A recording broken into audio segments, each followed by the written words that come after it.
Welcome to the Swan critical risk application demonstration, and I want to take you through access, an overview of the system, how to search for scenarios, and how to add and amend scenarios. Lastly but not least, I will take you through the administration menu and give you a complete guide of how to set up and manage sites and configurability within the application. Firstly, in terms of accessing the application, you should go to the Swan website, that's www.agraySwan.com, and under the critical risk application, hit the login screen. You will be then taken to a secure web interface where you will need to enter your own username and password. The system is set up to house different access rights and participants based on company ID and partitioned in the web application.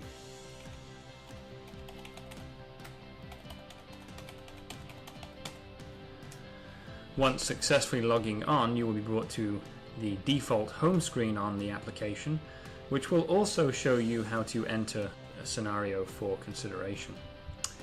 Walking through the icons at the top, the first one next to the Swan is the home icon, which will take you back to this page, as will the new scenario take you to this page.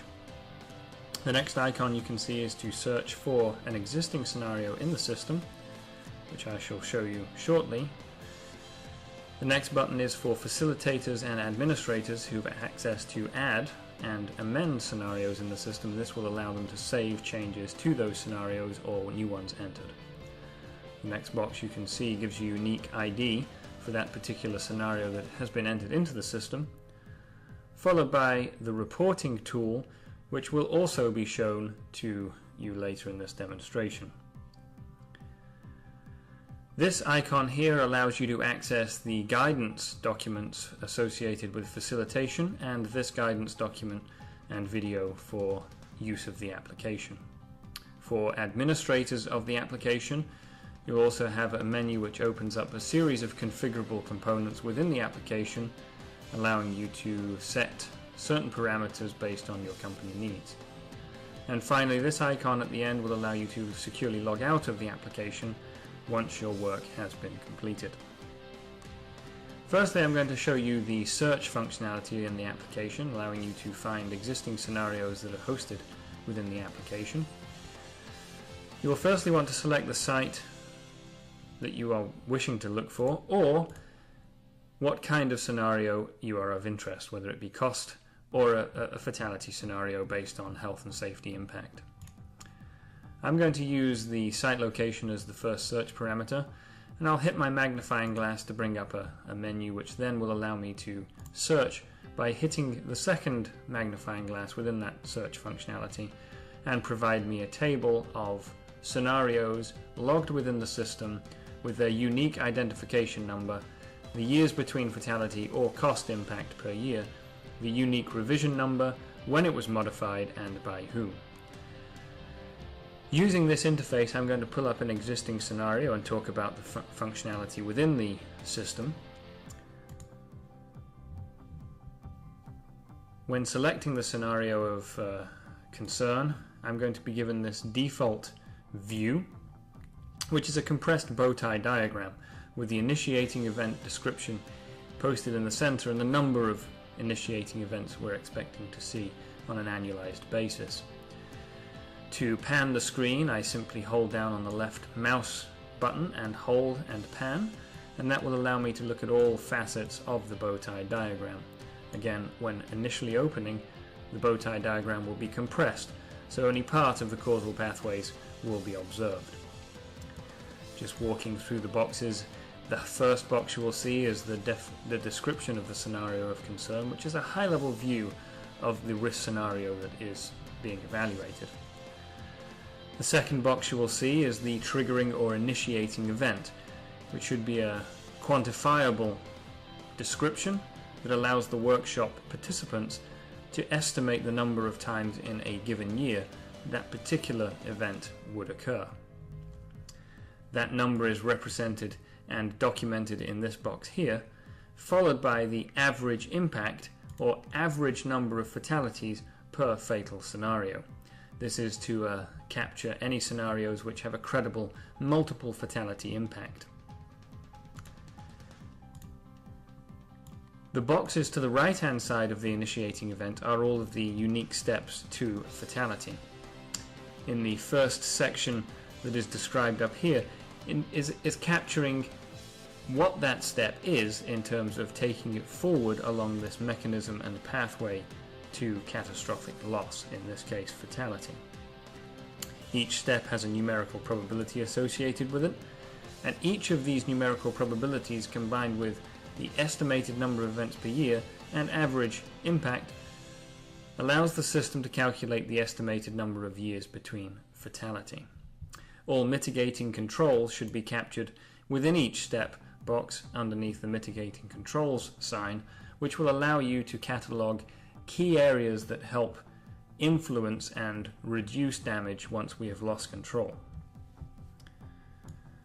To the left-hand side of the bow tie we have the mechanisms of causal pathways, and these will expand out and give symptoms and descriptions around possible causal mechanisms to this initiating event.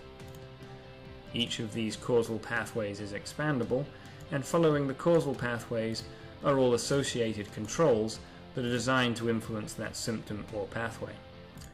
As this is fully expanded out, I'll talk about some more of the features associated with the dominant scores you can see within these causal pathways. Dominance has been designed to give an idea and understanding of which of these particular causal pathways is deemed to be most credible and most likely in influencing or creating this initiating event. It aids to be a dilution factor in control criticality that you can also see in this box here, associated with each particular control. Criticality is a function of the importance of the control and the causal pathway dominance.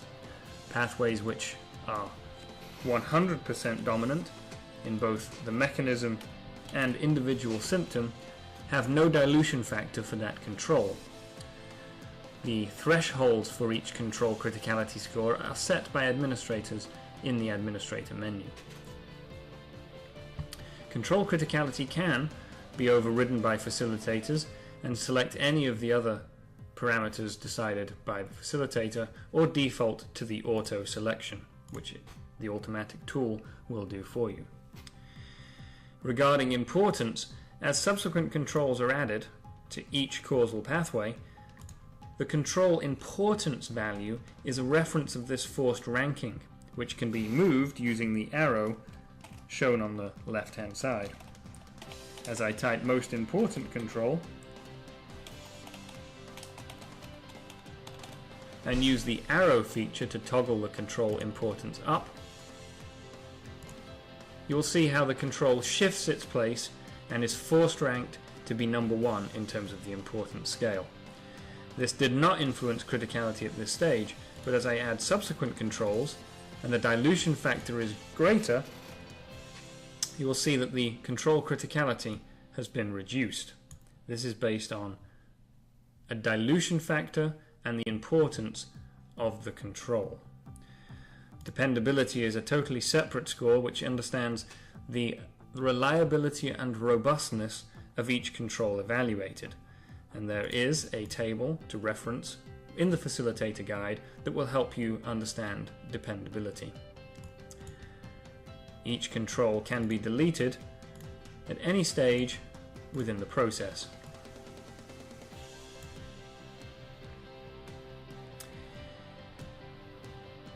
To be able to extract this information and add it to another format, a picture can be taken of the application, which will select any area that is visible on the canvas. By hitting the camera icon, I will open a new web browser, which will allow me to save that document as a JPEG image or other format as desired by the facilitator.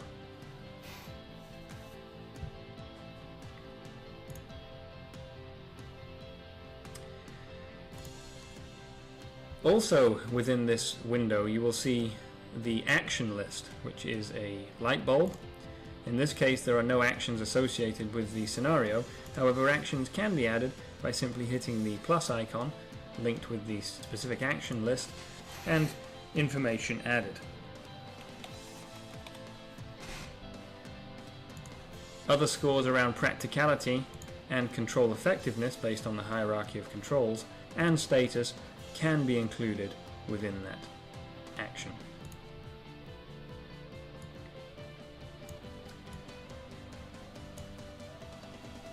Reports can also be formed and extracted from the system. By using this icon and the Reports button, I can open up a critical control report, which is the preferred method for understanding critical controls. Within this screen, I can select the sites of concern, and I can also select the control criticality score, either all or just 1 or 2. I can also select dependability scores associated with each control and hit the View tab to allow me to generate that report. The report structures all scenarios based on the fatal risk or cost per year.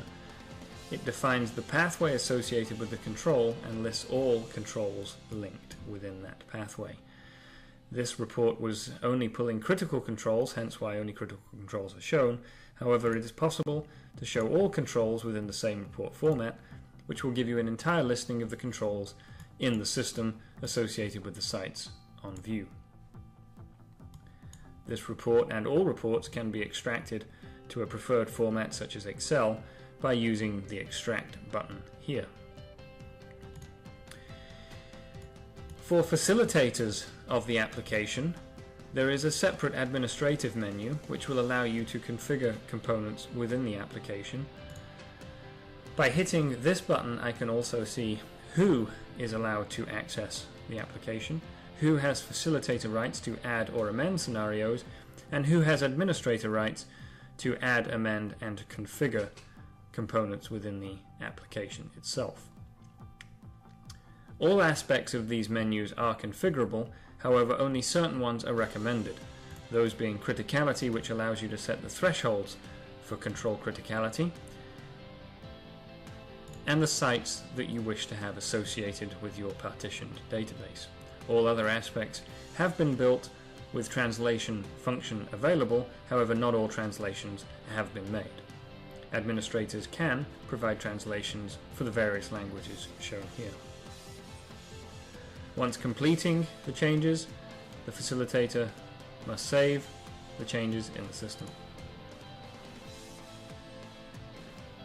To add a new scenario, before it can be saved, certain fields need to be complete.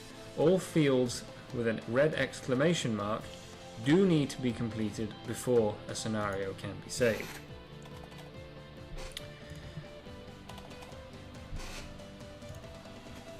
When looking at cost-based scenarios, the system will work in entirely the same way with the exception of the average distribution per catastrophic event. This numerical calculation will also look at the average cost and provide a summation based on the distribution provided. The system will then calculate cost per year as opposed to fatalities per year and inverse them against years between fatality. That concludes the web application demonstration. For more information on facilitation, I advise you to select the facilitation guide, also linked underneath the guidance document.